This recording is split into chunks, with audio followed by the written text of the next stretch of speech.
Hare Krishna.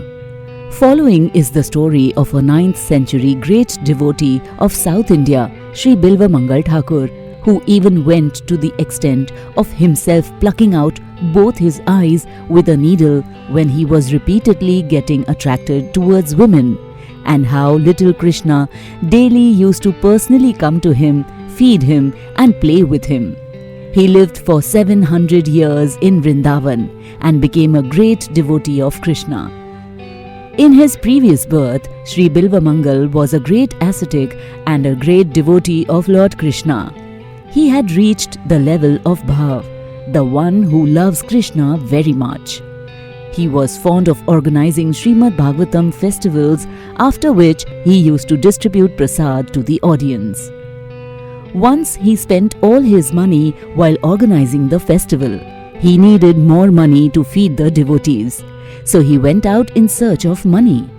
Walking around, he saw the cremation of the young princess who had died at the age of 18. Grieving father, mother and all the family members were present. The father gave fire to the earth and then everyone left from there. The princess was burning with many diamonds and gold ornaments on her body.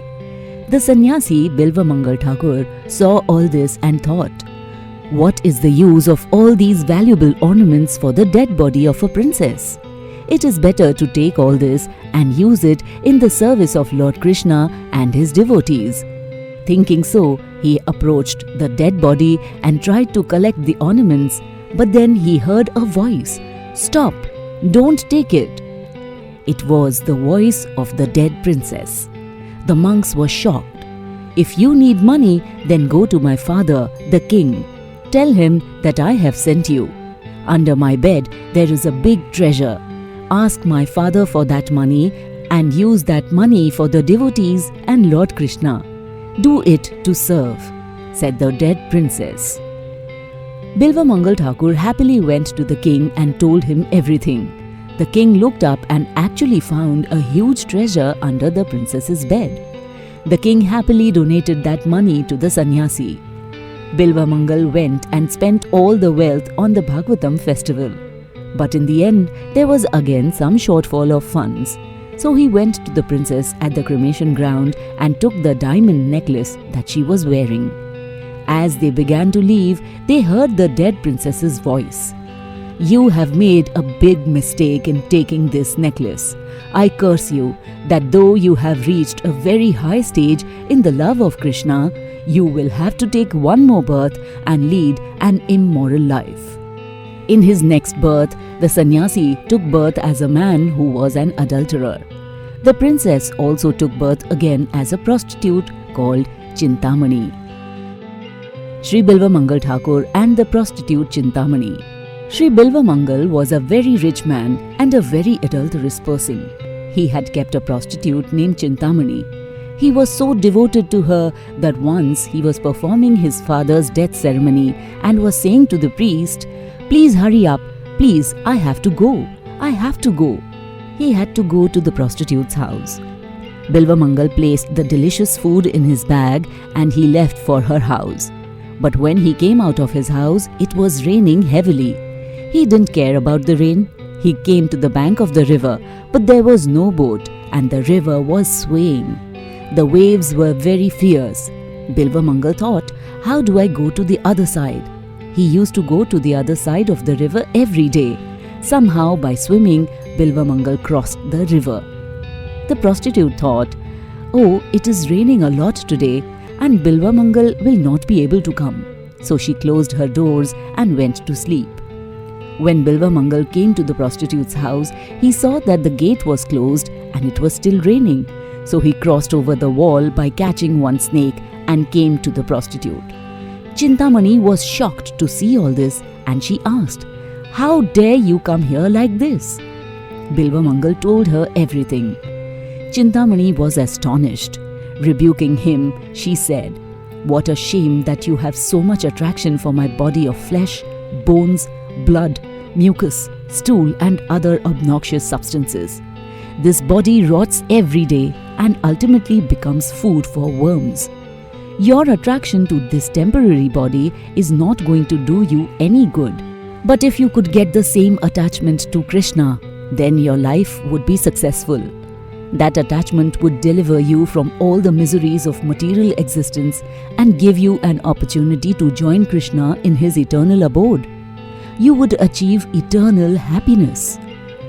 Chintamani's rebuke made Bilvamangal realize he was wasting his precious human birth by pursuing the ephemeral pleasure of this world. He was grateful to Chintamani for the sage advice, and he decided to devote his life to serving Krishna. Sometime after this, Bilvamangal decided to go to Vrindavan. But old habits die hard, and sinful tendencies are not so easy to give up. On the way, Bilvamangal saw a beautiful woman and was attracted to her because she had practiced adultery. So he started following her. Though he thought that he was going to Vrindavan to worship Shri Krishna, but he was actually going after a woman. Thinking of this, he became alert and started walking towards Vrindavan again. On the way, he again got attracted towards another woman and started following her. The woman was from a respectable family. He came to the gate of the woman's house. The woman said to her husband, "This man is following me. Please ask him, why is he following me?" So the husband asked, "My dear sir, you appear to be a very nice gentleman and you belong to a very aristocratic family. From your appearances, I understand this. But what do you want? Why are you following my wife?"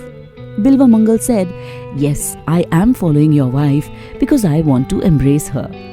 The man said, "Oh, you want to embrace her? Come, come, you are welcome." So he ordered his wife, "Here is a guest. He wants to embrace you. So please decorate yourself nicely so that he may enjoy it."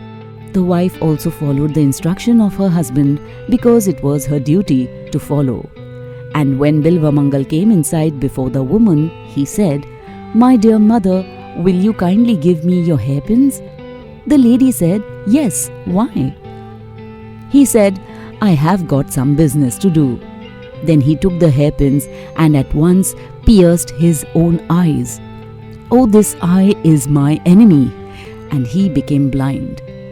All of them panicked, but Bilvamangal said, "That's all right. Now no more I shall be disturbed."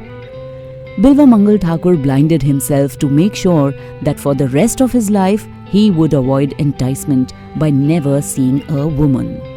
In that blindness, Bilvamangal Thakur left for Vrindavan. He was very repentant and this was his penance. Somehow he reached Vrindavan. He had not eaten anything for many days. So Krishna appeared as a cowherd boy near him and asked him, "Oh my dear sir, why are you starving? Why don't you take some milk?"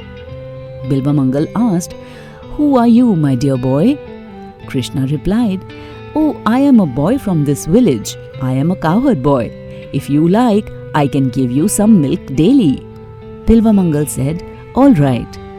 So Krishna daily supplied him milk and they both became friends. When Bilvamangal used to write shlokas, Krishna used to sit beside him. Bilvamangal used to sing for Sri Krishna and Krishna himself would come and listen. Gopal Krishna used to sit next to him like a nice boy, even appreciating his songs, but not touching him. Sri Krishna used to give his Prasad to Bilvamangal and take him to a safe resting place. Because he was blind, Bilvamangal did not know the identity of this lovely Brajvasi boy. Then one day, Krishna played his captivating flute for the blind Bilvamangal. Hearing the melodious tune of the flute, Bilvamangal started sobbing with the desire to see the beautiful melodious form of Sri Shyam Sundar. By the beautiful melody of the flute, Bilvamangal came to know that this Brajvasi boy was actually the life and blood of his life and the love of his heart. He rose to touch Krishna, but the fickle Gopal escaped and did not touch Bilvamangal's hand. He ran away smiling. Singing, Bilvamangal said, "Freeing my hand, O Krishna, you have run away. What is so wonderful in that? I will consider you strong only when you show me you are running away from my heart. Shri Bilvamangal resided under a tree in the Brahmakund of Vrindavan for 700 years using his yogic powers. Although Bilvamangal Thakur's past wasn't glorious, Krishna wasn't bothered by that. Often, a person caught doing something abominable is condemned and abandoned. But Krishna is magnanimous, forgiving, and uninterested in unearthing our previous sins.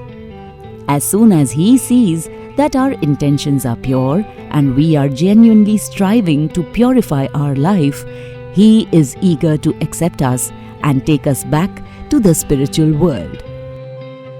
Hare Krishna.